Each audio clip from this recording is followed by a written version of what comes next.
Alabama in 2011 was hit by 67 tornadoes in one day. And most of those 67 tornadoes happened in 2 hours. Can you all imagine what it's like to have 63 tornadoes hit in a 2-hour span? The weather people had been talking about it for days. Something is going to happen, but we don't know what. Something is coming and we don't know what. But they always say that. It's always the end of the day. It's like the blizzard of the world is ending and all of the bad things.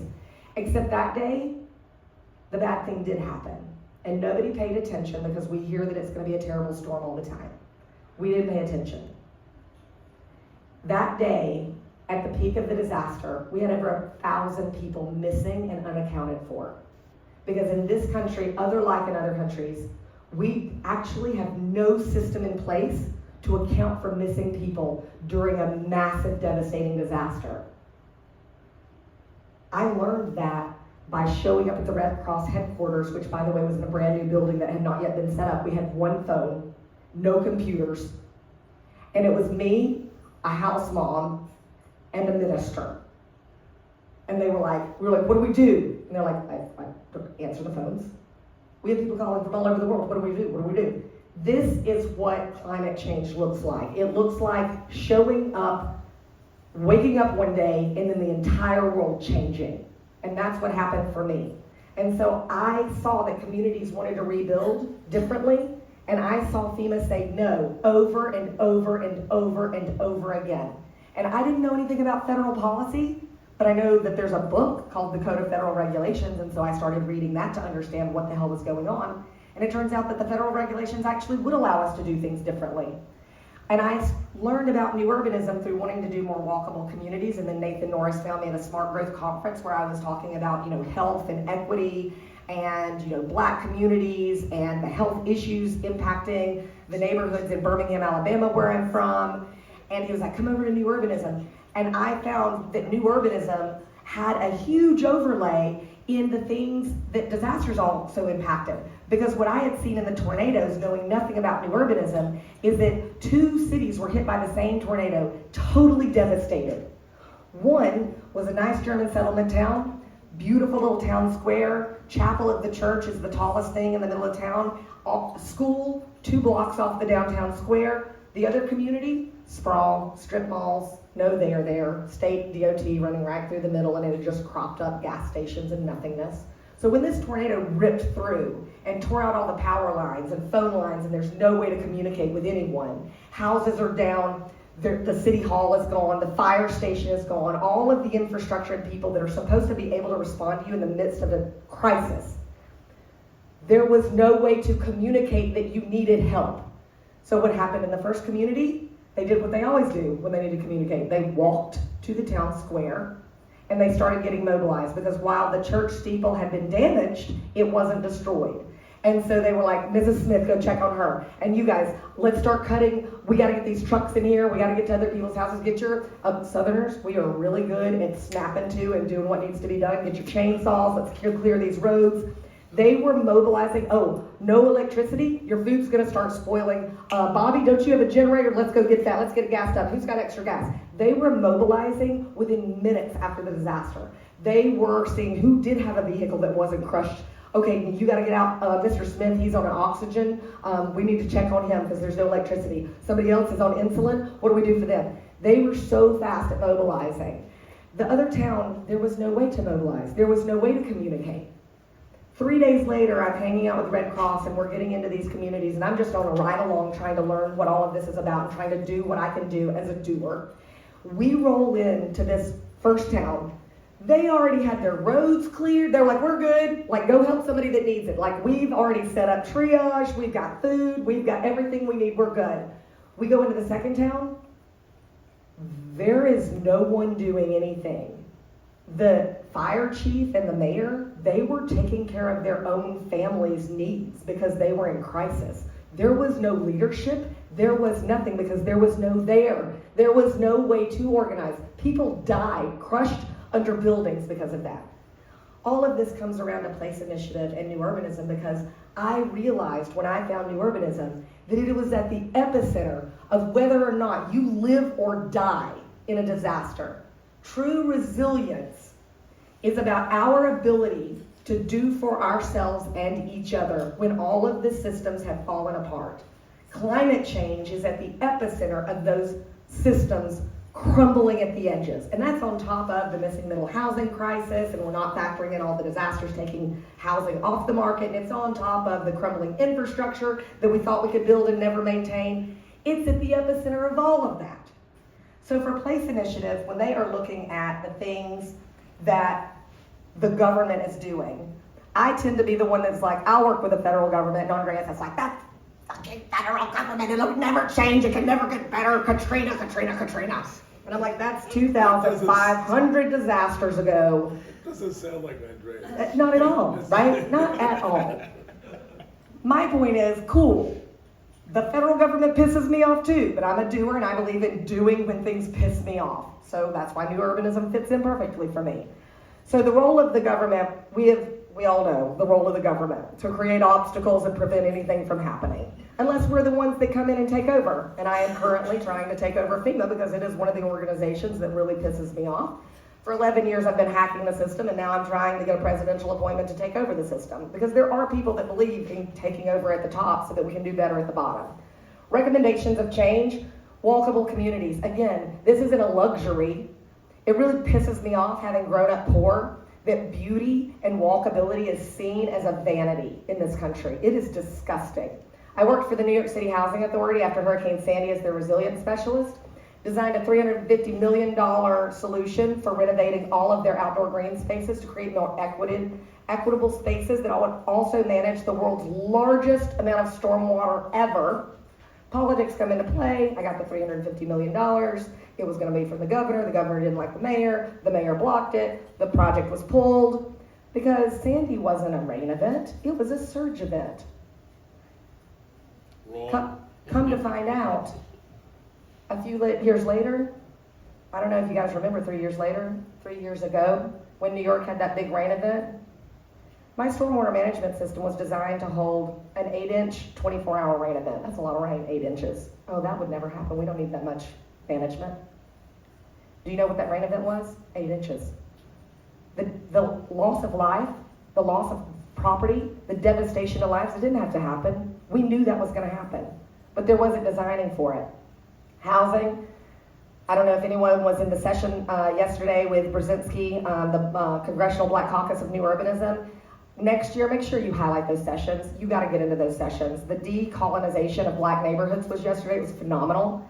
So a lot of this is about the repairing of the mortifyingly awful things. We spent 20 minutes railing against, let's not use the word urban renewal anymore. If you have not yet deleted it from your lexicon, you really need to. You can say things like, when the federal government and state and local government systematically removed property and destroyed families and stole everything so that we could build nothing or build a mall or build something that we can be proud of 50 years later. We need to start using words and looking at reparations as a reality. And for me, reparations looks like, in buyout programs, paying a black family that has had a home in their family for 3 generations, that it's now worth 10 times less than it was worth when their great-grandmother bought it as a first freed slave. They're being robbed of generational wealth today. The results of redlining are happening today because that nice buyout program, they look at comparables, and the comparables like $35,000 for that house. That house should be worth $3.2 million in lost wealth. My recommendation is all we do is a simple mathematical calculation of what the home would have been worth had we not stuck them in the floodplain in the first place. There's some really easy, basic reparations. The Department of Treasury, looking at the way in which we allow investments to occur. I know a guy in Birmingham, Alabama, wants to buy a building in his black neighborhood. He is a local, wants to develop it. The valuation on that building, $0. It was it had tenants, people living in it, businesses in it, $0. Why? Oh, things in that neighborhood, you know how they are. So looking at the appraised values and the way in which that affects your ability to live the life that you want to live, to achieve it, Other action items, looking at the way in which the banks manage money, looking at carbon indexing. There is a lot of things about carbon sequestration, etc. Mostly what the federal government does is have really good intentions that we are physically not able to do at the ground level because of some really easy things that could be fixed. But we have to be the ones willing to roll up our sleeves and get our hands dirty in a federal situation. And most people are like, I don't want the brain damage, Laura. I'm like, I got $30 million to build affordable housing, capital A, big giant A, 100% subsidized housing. It took me 8 days. I put in 18 grant applications in 8 days. I had no special training other than my tenacity, my stubbornness, and being just in general pissed off that rural communities don't get what they deserve, and they're the ones that we are not talking about that this kind of climate change is having a direct impact on. It's the black neighborhoods, and it's the poor rural communities. They're pissed because they deserve to be pissed, because yes, I am also tired of talking about coastal communities and sea level rise. I don't give a shit what's happening in Miami. I am so tired of hearing about cities that have plenty of money to play with. I am working in communities of 10,000 people that don't have 2 nickels to rub together. They don't have the money to fix their wastewater treatment facility that was flooded. They are not the ones directly contributing to the climate change. Texas, I'm in Texas. I just sit still and wait for another disaster to happen. Transportation, what do we have going on in Texas? Oil. Do you know that the governor of Texas has made it illegal for any corporation to disinvest financially in fossil fuels? You're legally not allowed to do it. So when we're talking about climate change and what's happening, we're not even paying attention to the fact that 300 communities with populations under 10,000 people were affected by Harvey. 300 communities with populations under 10,000. You know what we talk about?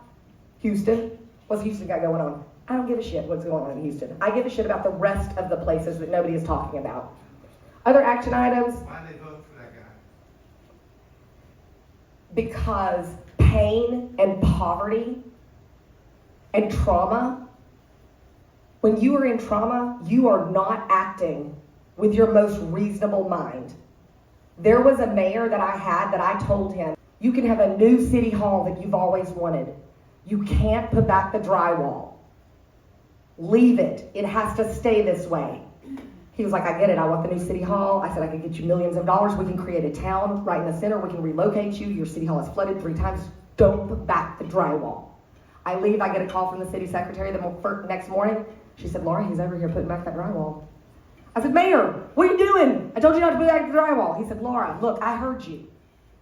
We can't leave the drywall like this. They're going to come in here and we need to show that we're doing something. We got to put it back and then we can do the thing that you talked about. Trauma. My dog loves me, but if he's injured and I go up to him, he's going to bite me. It's trauma. So we're not making good decisions. We're not making rational decisions. And it's one of the reasons that I advocate for young people, and I mean very young, like middle school and high schoolers, to literally take over the system, because adults cannot be trusted. We think we got plenty of time. We do not. We long ago lost all that time. And it's not like in the future, that ship and that shit has passed. We are in it now. Environmental Protection Agency. After Harvey, our state Environmental Protection Agency, filled with adults, helped hide the amount of pollution and devastation to black neighborhoods, the amount of pollution in water, the amount of devastation to industrial petroleum plants that water shoved into neighborhoods was devastating. And the state EPA helped hide it because it's a real bad look for the petroleum industry. Disinvesting from petroleum and doing the things with agricultural responsibility that Place Initiative is focused on, Department of the Interior, all of these things, they sound big and ethereal, but at the end of the day, they are grassroots and they matter to rural communities.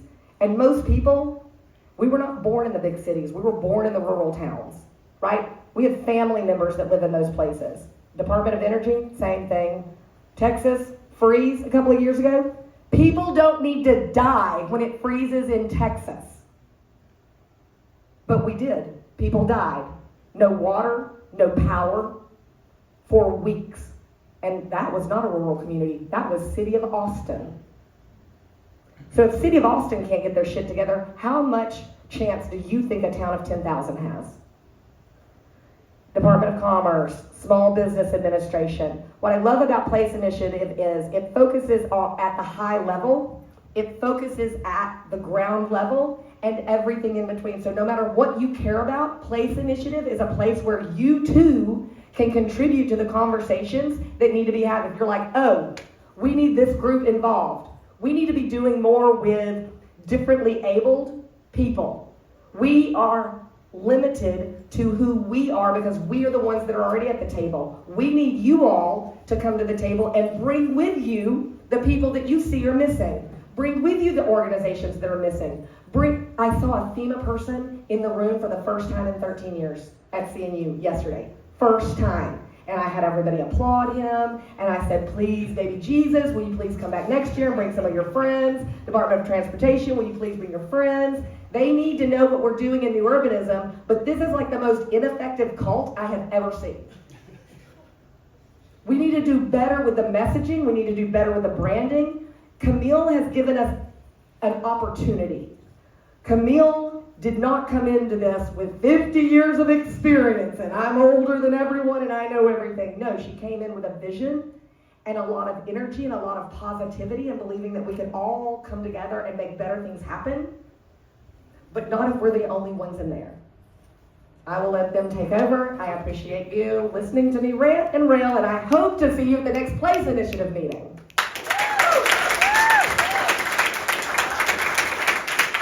Go and look at the documents. If you're like me, you're like, this is wrong. Yeah, this data needs to be different. This map is like out of date. I can't believe that they didn't use this other map that I totally know about. These people are stupid. They don't have any of the good stuff in here. Perfect. It's not a done document. You know why? Because we are not all of the smartest people, and we are a very small group that started very recently using all of the information that we have. And if you have better information and you have a way that you would like to improve it, great. We look forward to you working with us to make those improvements.